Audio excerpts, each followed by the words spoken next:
Ooh boy, it has been a minute since I did one of these.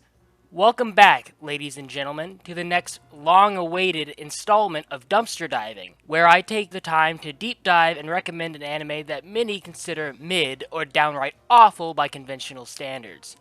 Today, however, I'm going to totally break the rules and recommend you all a show that definitely shouldn't be in a playlist titled Dumpster Diving, and is instead one that is near and dear to my heart as my number one favorite series in the anime/manga sphere. A wonderful, delightful, underrated little series known only as D.Gray-Man. Now, I know you all aren't dumb, and if you clicked on this video, you probably already know the gist of this show. It isn't anywhere near as unpopular as many of the other series I've covered in the past, and the anime is now 18 years old, so I'll spare you all the nitty-gritty details of the synopsis. But for those of you who have absolutely no idea what I'm talking about, here's the basic rundown. The series takes place at the end of the 19th century, where our main boy, Alan Walker, serves as an exorcist at the Black Order, an offshoot organization of the Catholic Church, going around and hunting Akuma, basically demons, while searching for the MacGuffin items which give exorcists their powers known as innocence. Akuma are monsters created by the series' antagonist, the Millennium Earl, who are formed from the union between two unfortunate loved ones. The soul of a deceased lover/friend/anyone a person might care about, and the reanimated corpse of a person who calls them back with the help of the Earl. A disgusting robot skeleton takes over the soul as power and kills and then uses the other body as a disguise to go around and kill humans, thus bringing about the end of the world. During this conflict, Alan comes into contact with a vast array of colorful characters, mysteries, and hardships, which all culminates in a winding web of masterful storytelling which is ongoing to this day. So, now that you know the general premise, let's get into why you should all bother watching or reading this series.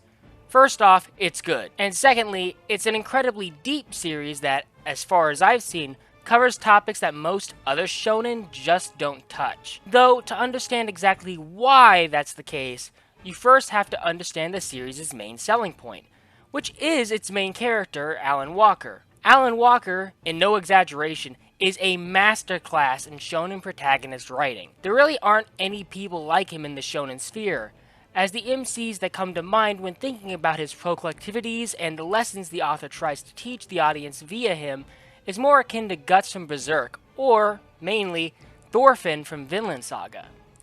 Alan Walker, you see, isn't a person who's dedicated to loud non-stop action like Luffy, Naruto, or many others. And while he is kind, like, say, Tanjiro from Kimetsu no Yaiba, or Iruma from Demon School, he's mature in a way that is distinctly different given the media it covers in the first several chapters. Alan Walker's character, after all, isn't truly based in a typical shonen theme, as his central character tenet is one of acceptance of fate, and learning how to come to terms with said fate, as opposed to necessarily going against the flow of said fate. Now, there are admittedly some plot points that might seem to go against that, but what I'm saying here is that the main lesson Alan teaches the audience is of lessons which stick to that ideal, such as learning to come to terms with the death of a loved one. Besides the main character being awesome, though, D.Gray-Man is just stacked in the plot department as well. I can say this with pretty much 100% guarantees. You have not seen a battle shonen in the same vein as D.Gray-Man that will mindfuck you as hard as this series will. And I'm saying that as the highest possible praise. And that is why it is also important to tell you all this. Keep with this series if you decide to watch or read it for the first couple seasons or manga arcs. As the main plot of D.Gray-Man is a mystery, it takes a while to really pick up steam. In the anime, this is around episode 50, although I really think it gets going on episode 30, and the third major arc in the manga. That's not to say, though, that's what's already available and those opening manga or anime chapters are bad, because they aren't, they're really good. Just don't expect the mystery plot to really get going until you reach that point. Therefore, since I just spent a whole 2 minutes dogging on the first part of the series, let's talk up the first part of the series. D.Gray-Man's opening act is, in a sense, the granddaddy of Kimetsu no Yaiba. The opening synopsis and setting of these two series are quite similar, to the point I wonder if K&Y took some inspiration from D.Gray-Man, which should make this easy to understand. The Millennium Earl is Muzan, the Dead Souls and Akuma are the demons, Exorcists and the Black Order are, well, the Demon Slayer Corps, and the Demon Slayers respectively. And the tragedy is the tragedy. Both are similar in the opening premise, though differ in pretty much every other major respect. K&Y is a hard battle shonen, with fantastical fights and incredible choreography. The anime makes this especially relevant. But in D.Gray-Man, the fights, I'd say, are the worst part of the series. There are some really good ones, but don't expect them on anywhere near the same level as K&Y. D.Gray-Man's animation in the anime as well is also dog compared to K&Y, which isn't really a fair comparison, but I am talking about an old-ass anime here, so it should be expected. Where D.Gray-Man blows K&Y out of the water, though, is with the plot, manga art, story, and the character writing. In K&Y, a lot of the characters really seem like cardboard cutout tropes at first. That's not to say that they're necessarily bad, that's just what the series was going for to set up the world. But with D.Gray-Man, pretty much every character is two-faced in some way or has some ulterior motive. It's very deep in that respect and keeps you guessing pretty much at every moment. The character arcs and development in this series is also sublime, which really helps the world building feel more dynamic and alive.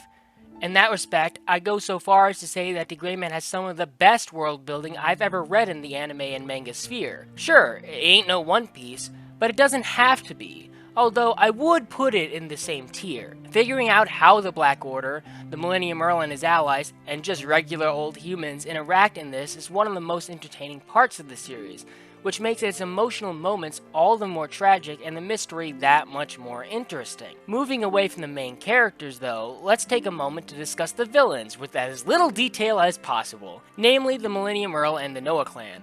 I don't want to say much of the clan for obvious reasons, but just know that they're one of the deepest groups of anime or manga villains in Shonen. In a way, these folks are comparable to the Phantom Troop in Hunter x Hunter for their deep writing, complex personalities, and interesting backstories. And when a series is getting compared to Hunter x Hunter in a good light, you know I'm talking about that straight gas. Basically, to put it in another way, D.Gray-Man is a melting pot of an incredibly deep group of protagonists and equally deep antagonists.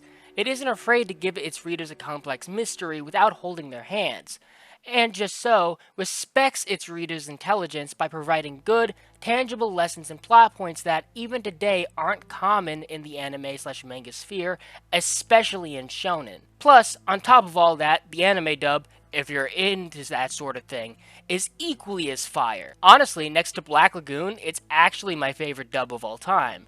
Which is to say that, if you haven't experienced D.Gray-Man and are looking for something fresh and new to watch or read, you should make some time and give the series a watch.